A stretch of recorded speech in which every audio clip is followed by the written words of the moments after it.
Hello students.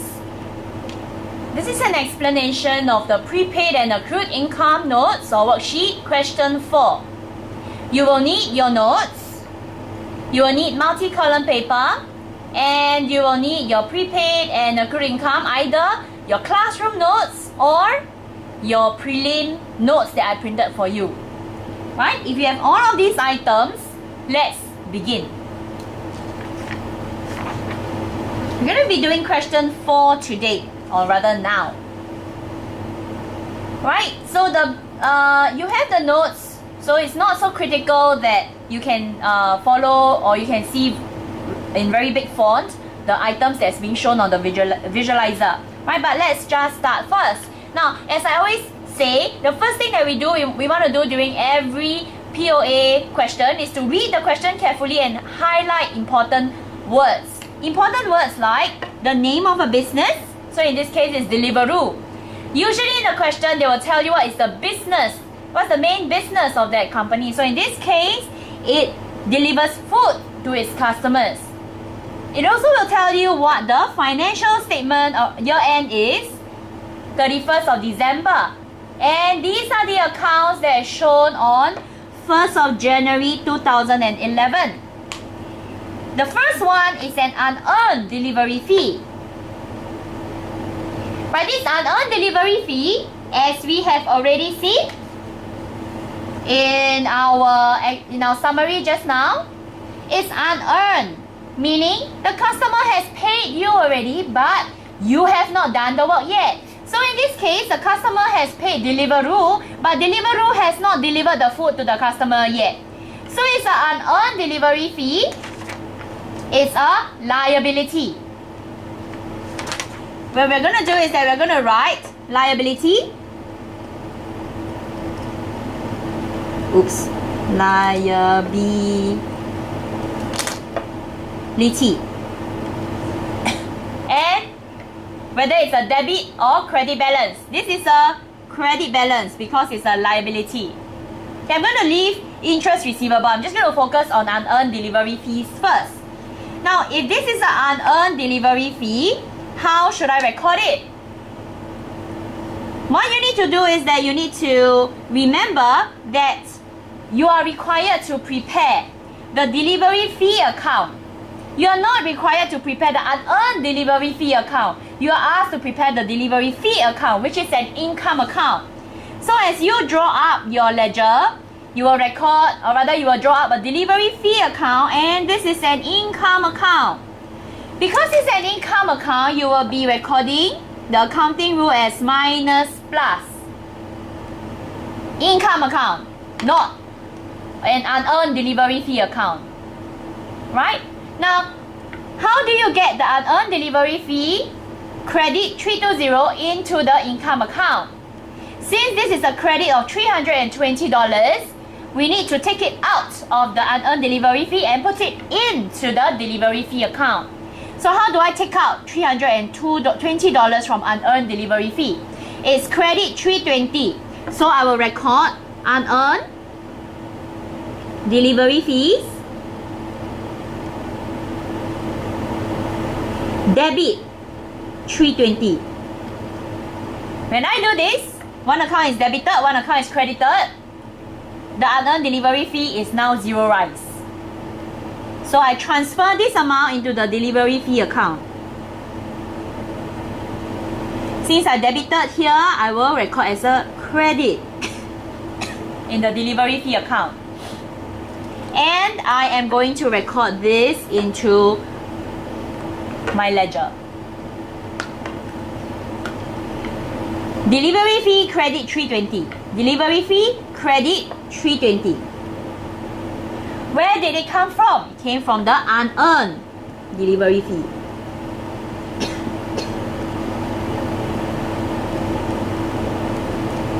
I will do this on the first day of the year. After that, I will record the ending balance, 320 credit. Right? Now, I'm going to go through all the information and try to find any item that is related to the delivery fee. So there is one here. Deliveroo's cash book shows the following information. Now you know that cash book can either be cash or bank. Right? So it shows receipt of 480, highlight the keywords, in cash for delivery fees. So again, what are the two accounts affected? Since I received cash, I should record cash in hand plus 4,800. The other account would be my delivery fees, my income. Also must record plus 4,008. And I'm now going to record this delivery fee. Delivery fee plus. So I have delivery fees account plus 4,008. What is the other account recorded? Cash. So cash in hand. The date not given to you, you may assume that it is the last day of the year, December 31st. And what do we finally do? We are going to calculate the ending balance.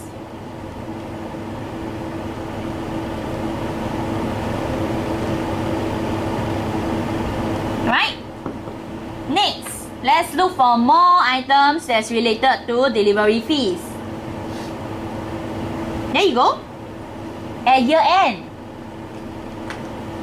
At year end, delivery fees amounting to 120 was owing by the customers. Owed by the customers. The customers owe you sorry. The customer owe you delivery fees. Now if the customer owe you delivery fees, that's really an asset. Alright, customer owe you something that is an asset. So how should I record this? I am going to record this by taking, let me use this more space. I'm going to record asset increase. Customer owe me something, owe me money. Asset increase. The other account affected is delivery fees also increase.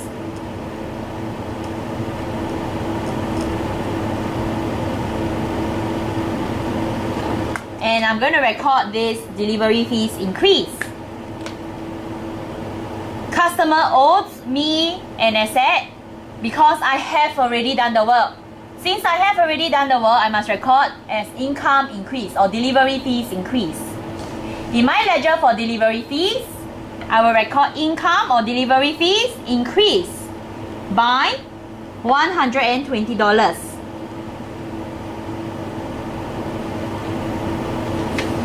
Now, what is the name of the other account that's affected?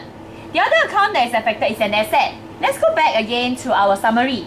Now, in our summary, money or rather income that we have earned, we have already done the work, but our customer hasn't paid us, our customer owes us. It's a current asset and it's called an accrued income or income receivable. You may choose. So, you may write accrued delivery fees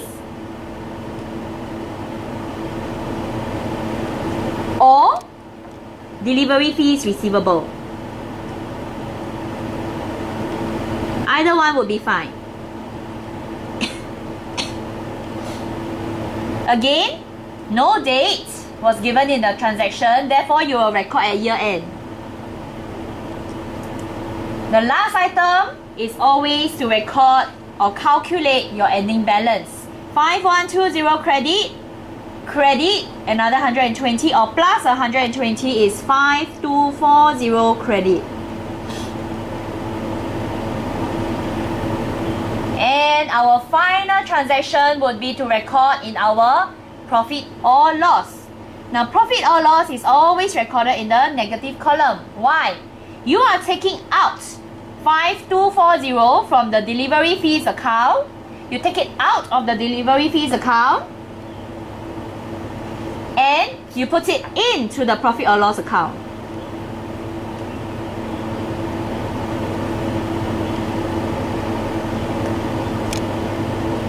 This happens at the end of the year. And that would result your delivery fees account being zeroized. So this is our delivery fees account. Let's go on to our interest receivable account. Right, our interest receivable account. For our interest receivable account, we have here an interest receivable. This receivable word is important because it tells us that it is an asset. And that this asset has a normal balance of debit.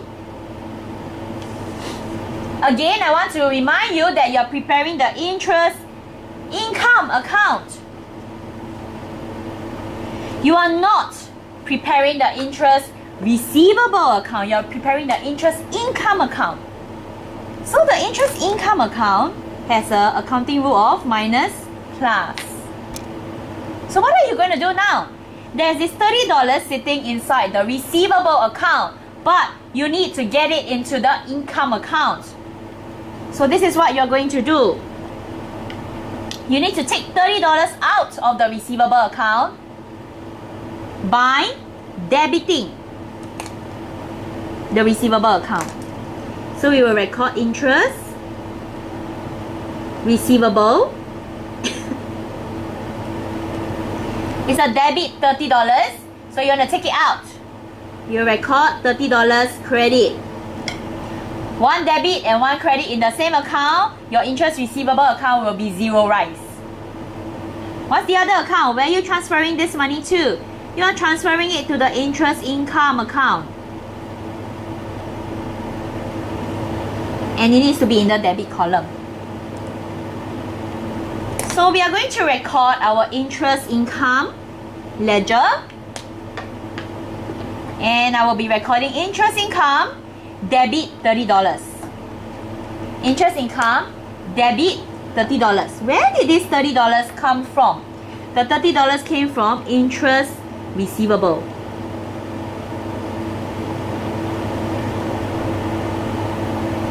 What's the date? 1st of January. So our date return will be 1st of Jan.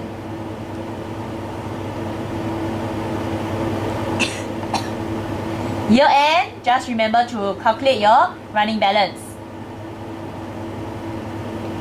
Let's look for all the additional information that has got to do with interest income.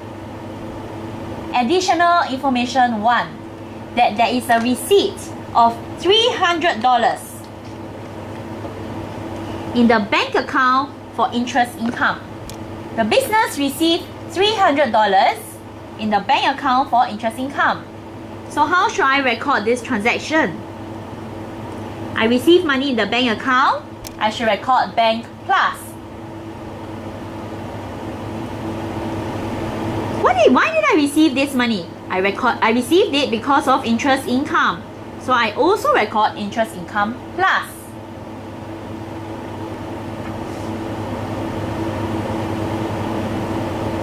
I'm going to record the interest income inside the interest income ledger.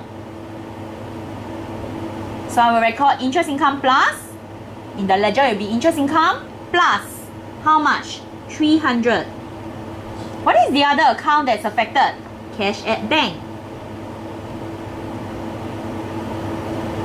What is the date? Oh, there's no date given in the question. You can just write December 31st. After which, you will calculate your running balance. How to calculate running balance? Debit is actually a negative number, right? So inside your nice scientific calculator, I'm just going to use a very basic calculator. I'm going to record it as negative 30. Negative 30, credit 300. Now credit 300 is in the plus column. So I record plus 300. And that will give me a positive 270. So a positive 270, because positive column is a credit, I will record 270 credit in the running balance.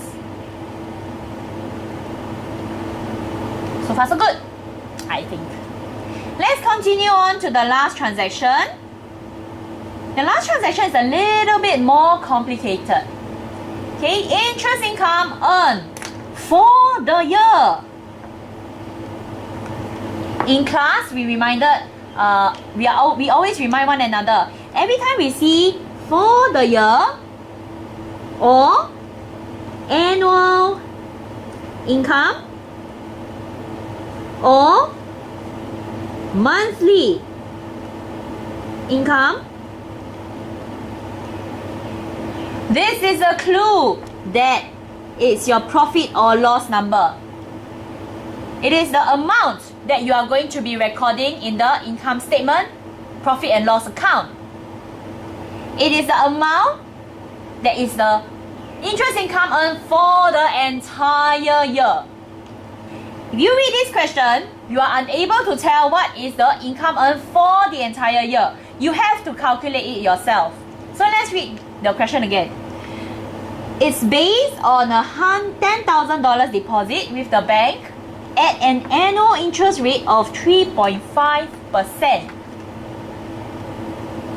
So $10,000 that you put into the bank will pay you a 3.5 interest rate. So how should I calculate it? I will take $10,000 times 3.5%, which will give me $350. Now this is the amount that is going to be recorded in my profit or loss in my income statement. So what should I do in my ledger? I'm going to say that from interest income, I'm going to take out $250. Hey, excuse me, not $250, $350. I'm going to take out $350. I'm going to transfer it to the profit or loss.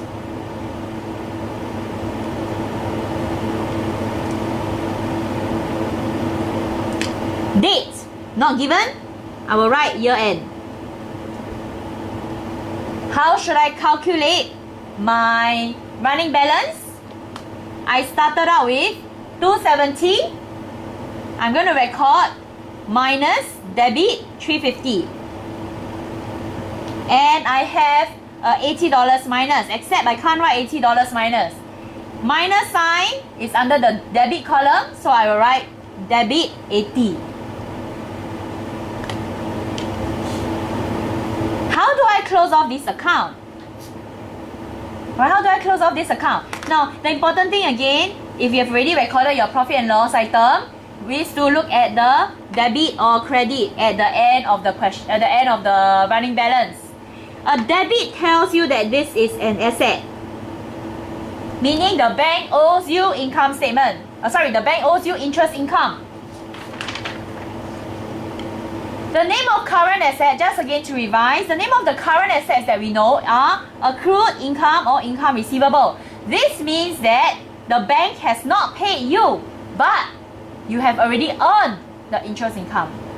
So you should be recording a current asset, either accrued income or income receivable. In this case, I'm going to go with income receivable. So the other account affected is interest income receivable.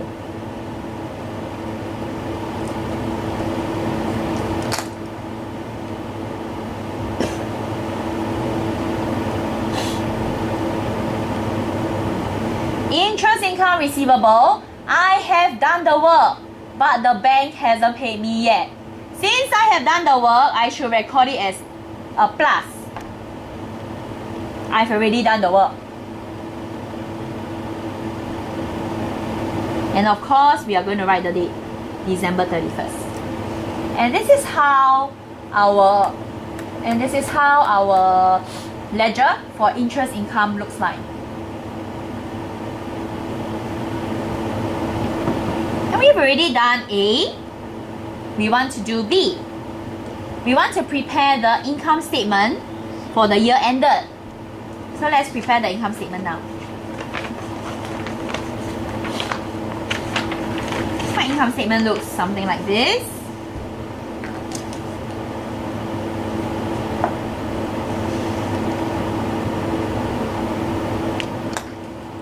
Okay, my income statement for the year ended 2011. Usually I have $2 signs. Whenever I prepare my income statement, I need to go back to my ledger accounts. And I need to identify all the items that is under the profit or loss account. So I have my delivery fees. 5240 has been transferred to the profit or loss account. Profit and loss account in the income statement starts from your add other income, right? So you will have to record add other income.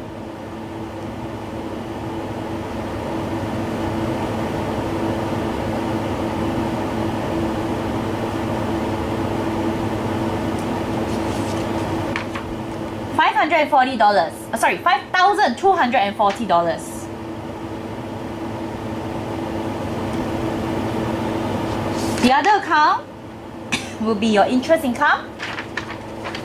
Under profit or loss, $350.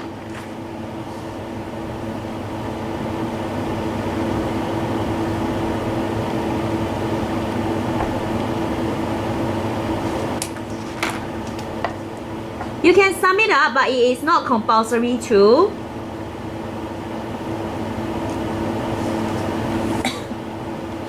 $5,590.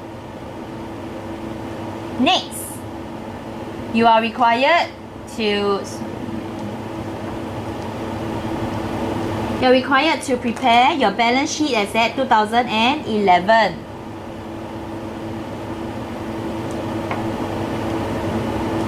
Balance sheet has got 3 columns, and again we go back to our ledger accounts. Now your ledger accounts for your delivery fees is a receivable. Receivables are assets. So just KIV. At year end, your interest income again is also a receivable. Receivables are assets. So you've got 2 items which will be shown in the balance sheet as assets. And these 2 items I'm highlighting now in orange.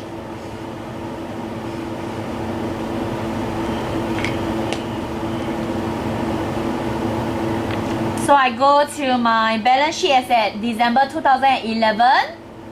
I will record current assets.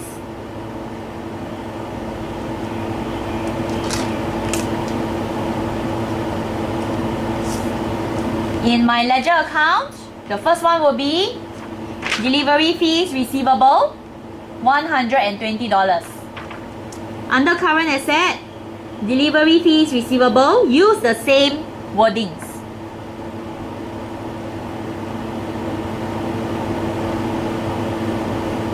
Second column, $120. Same for interest income. Interest income, the asset is interest receivable, $80.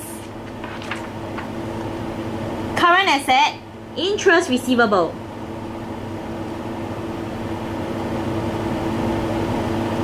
$80. It's not compulsory to, but you may add it up if you wish to.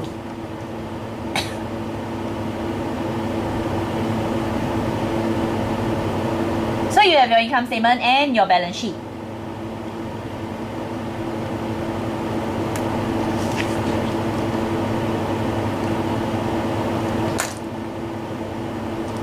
Next, we are going to do section D. We are going to state the effect, whether it's overstated, understated, or no effect, and you need to state the amount. Let's just do a revision first. What is the meaning of the word overstated? Now the word overstated means that the amount is too high. It needs to be lower. The word understated means the amount is too low. It needs to be higher. And of course, no effect means there is no change in the transaction. Okay, so you need to state the effect if the transaction number 2 was not recorded. So which is this transaction number 2? Go back to your question again. and you find the same number 2, which means at year end, delivery fees amounting to $120 was owing by the customer. So what are the effects on your current asset and on your current liability? Let's start with current asset first, alright? If I take a look at my balance sheet, if transaction number 2 at year end, delivery fees owing by customer is not recorded. If this transaction number 2, which is this one, this is really transaction number 2. If transaction number 2 was not recorded, this entire line would disappear. Right? This entire line would not be here at all. And that would mean that my current asset would be $120 lower. Now that's not right. Current asset should be $120 for delivery fees receivable. So if this item is no longer here, your current asset is too low. Now if your current asset is too low, your current assets are understated. The amount is too low. It should be $120 higher. So what your answer needs to be is current asset is too low. Current asset is understated by 120.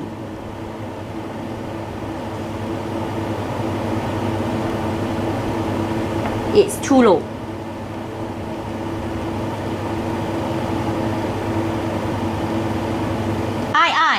What is the effect on current liabilities? If I look at my balance sheet, delivery fee receivable is an asset. It is not a liability. There's no liability at all. Therefore, current liability, no effect.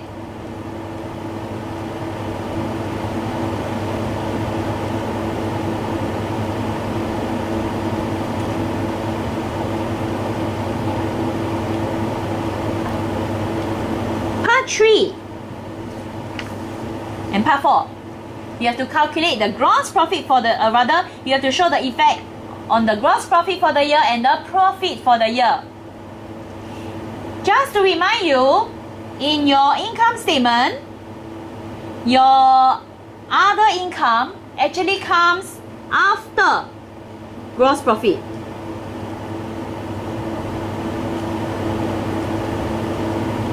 Delivery fees is in other income, which is after gross profit. Therefore, there is no effect on gross profit, even if it's not recorded.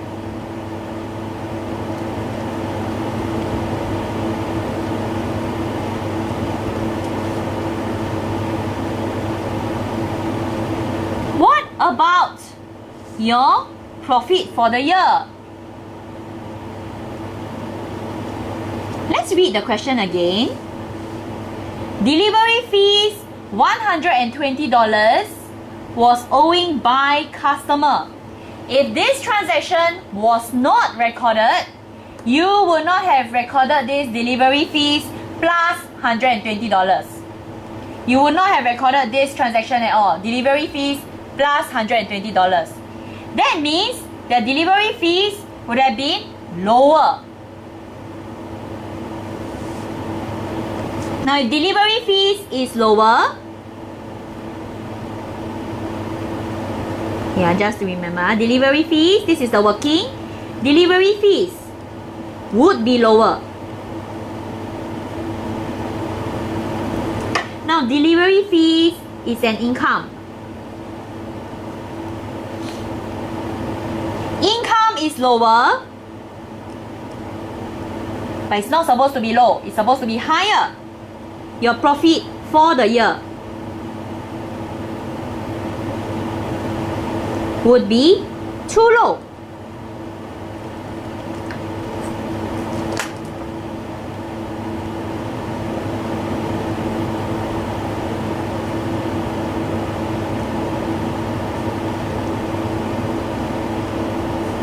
Your profit for the year is understated, it's too low by $120. If you did not record these delivery fees. Right, so this is the end of question 4. Please go back and revise this question again. Watch this video as many times as you need to and look at question 4 again and again. Now, just as a reminder to you that in term 3 week 1 there is a test.